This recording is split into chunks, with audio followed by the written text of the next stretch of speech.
In this video, we'll focus on the unique design of the BMW-G adapter on safe connection with the vehicle module.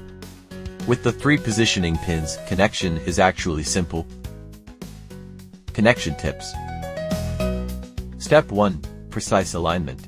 Make sure the 3 positioning pins on the adapter are accurately aligned with the 3 marked points on the BMW-G chassis BDC2 module. Step 2. Press and lock. Once aligned, press the adapter downward, find the clips on the adapter and lock them in place.